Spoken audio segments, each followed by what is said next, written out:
안녕하세요 유튜브 시청자 여러분, 제자르입니다. 손흥민 선수의 토트넘의 모든 소식 전해드리려고 노력하는 제자르의 2025년 1월 5일 두 번째 영상이 되겠습니다. 와, 요새 해외 축구 팬들은 정말 힘든 상황이라고 할 수 있습니다. 왜냐고요? 지금 손흥민 선수의 토트넘이 지금 망한 태클을 타버리면서 현재 거의 바닥까지 떨어지고 있는 상황이기 때문입니다. 어제 정말 황금 시간대에 있었던 토트넘과 뉴캐슬과 경기에서 토트넘이 또 패배를 당하고 말았습니다.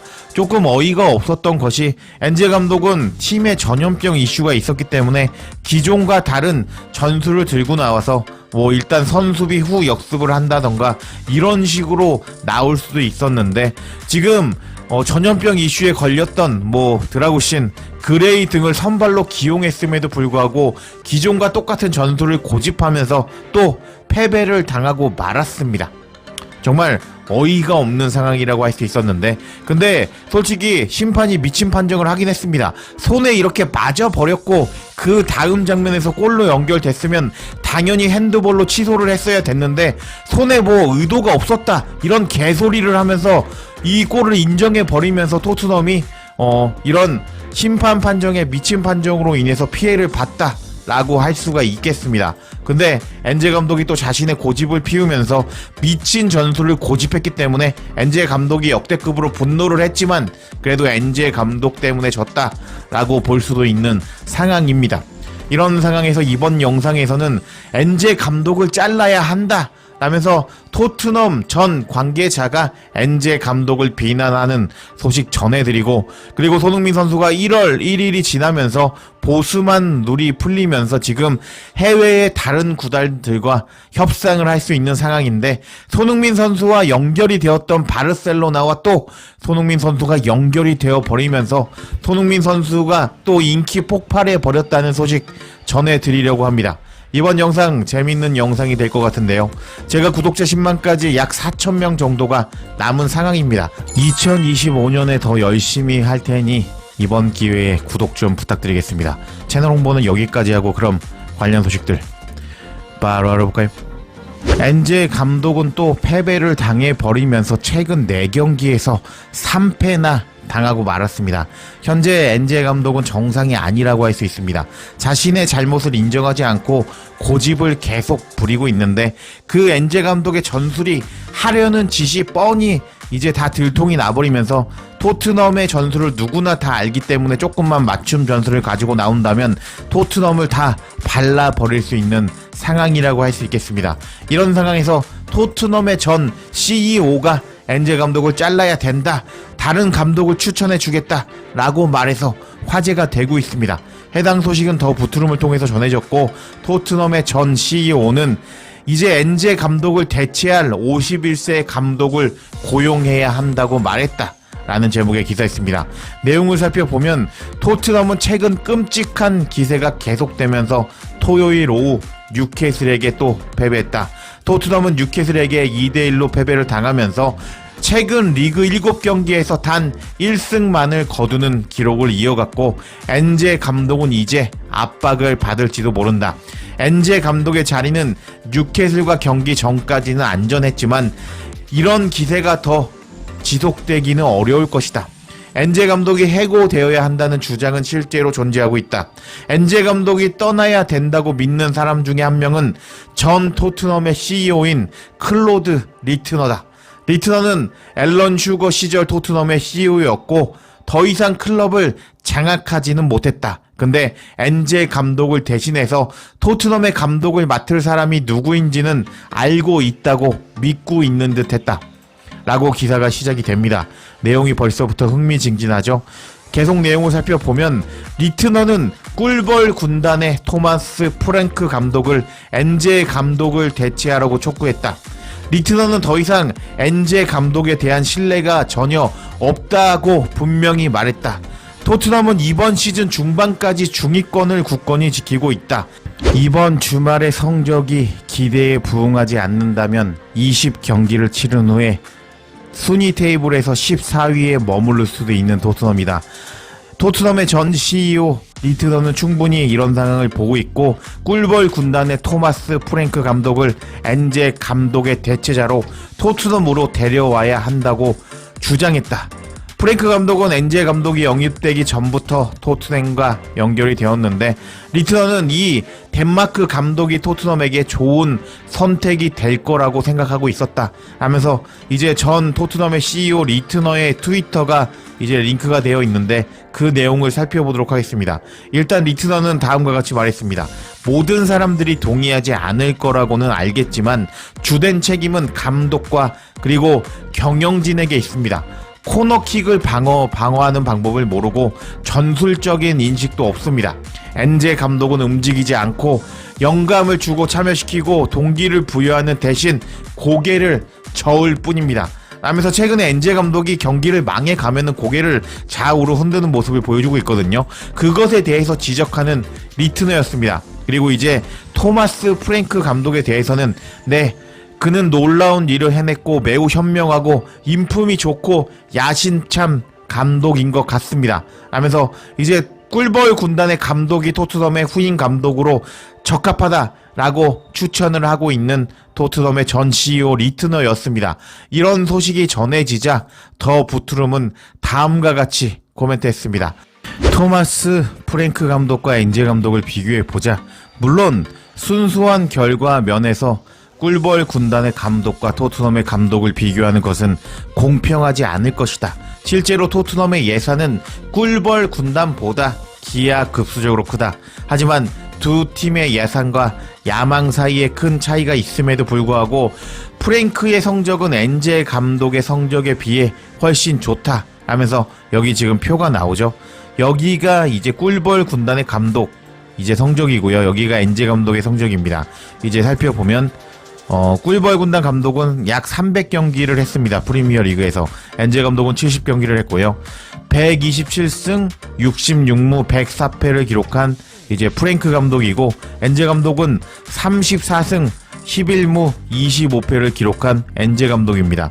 승률 면에서는 엔제 감독이 이제 48%로 더 높고 그리고 프랭크 감독은 43%로 조금 떨어집니다. 근데 쓴 돈을 비교해 보면 엔제 감독이 약 1억 2천만 파운드를 더 쓴 것을 알 수가 있습니다.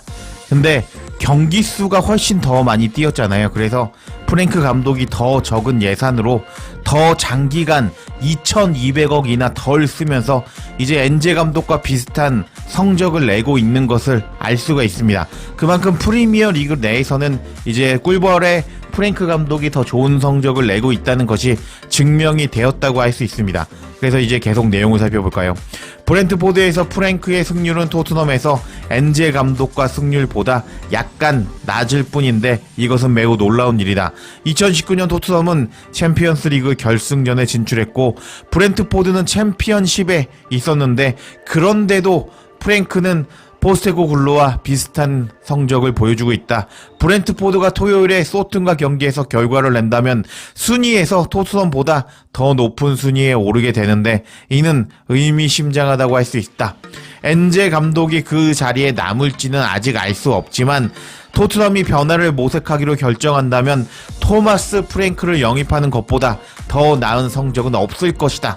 하면서 이 CEO, 전 토트넘의 CEO가 이제 토마스 프랭크 감독을 추천했다고 합니다. 이제 20라운드가 시작되기 전에 이 기사가 나온 것 같은데 일단은 꿀벌 군단이 소튼을 이겼습니다. 그래서 현재 토트넘보다 순위가 더 높은 상황이라고 할 수 있는데 엔제 감독은 정말 너무 고집이 세고 일단 똑같은 패턴으로 나오고 있기 때문에 감독을 바꾸는 게 맞는 것 같습니다. 저는 그래도 아마 모든 유튜버 중에서 아마 엔제 감독을 가장 많이 커버 쳐준 유튜버라고 생각이 되는데요. 제가 이럴 정도로 말할 정도면 엔제 감독이 정말 얼마나 최악의 상황인지 알 수 있겠습니다. 다음 경기는 리버풀과 카라바오컵 1차전 그리고 그 다음 경기가 아스날과 경기인데 솔직히 말해서 토트넘이 이길 가능성은 정말 떨어진다고 할 수 있겠습니다. 이렇게 토트넘은 점점 망해가고 있는 가운데 손흥민 선수가 또 바르셀로나와 연결이 되고 말았습니다. 관련 소식도 바로 알아볼까요? 손흥민 선수 영입을 바르셀로나가 포기하지 않았다라는 소식은 엘 나시오날이라는 매체를 통해서 전해졌고, 프리미어 리그에서 100골 이상을 넣은 그는 바르셀로나에 무료로 합류할 것을 제안했다라는 제목의 기사였습니다. 그리고 토트넘의 스타 손흥민은 이적료 없이 바르셀로나를 강화할 수 있다라는 부제목이 달려 있습니다. 벌써부터 내용이 흥미로울 것 같죠? 내용을 살펴보도록 하겠습니다. FC 바르셀로나는 세계적인 선수와 함께 공격 라인을 강화할 수 있는 절호의 기회를 가질 수 있다. 토트넘의 스타 손흥민이 2025년 6월 계약이 종료되는 상황인데, 토트넘이 재계약을 시도하고 있지만 한국 공격수는 지형 변화 가능성을 진지하게 평가하고 있을 것이다. 프리미어 리그에서 100골이 넘는 골을 넣은 손흥민은 유럽 대회에서 입증된 경험을 바탕으로 시장에서 탐나는 선수가 되었다 하면서, 손흥민 선수는 프리미어 리그에서 100골 이상을 넣고 있는데, 이렇게 경험치 많은 손흥민 선수가 2025년 6월에는 공짜로 풀린다 라고 기사는 설명을 하고 있습니다. 계속 내용을 살펴보면 이번 시즌 손흥민은 16경기에서 5개의 골과 6개의 도움을 기록했다. 이런 수치는 눈부시지는 않지만 팀의 공격 플레이에 직접적인 영향을 미치는 손흥민의 능력을 보여준다.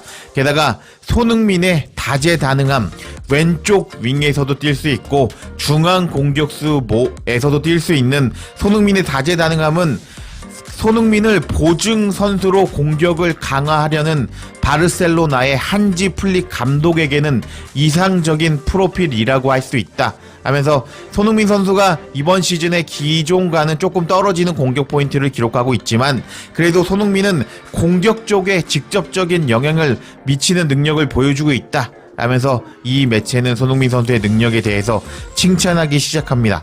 계속 내용을 살펴보면 기회를 놓치지 말아야 되는 바르셀로나는 공격 영역에서 보강이 필요하다. 그런데 클럽의 취약한 재정 상황으로 인해서 시장에서 움직임이 제한이 된다.